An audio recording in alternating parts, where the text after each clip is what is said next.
ప్రేమ ఆరోగ్యం స్నేహం. ప్రేమను పెంచుకుంటే ఆరోగ్యం పెరుగుతుంది, ఆనందం వస్తుంది.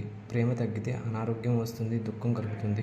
ప్రేమ ఆరోగ్యం స్నేహం అనగా నిండు జీవితానికి 2 ఆరోగ్య సూత్రాలు.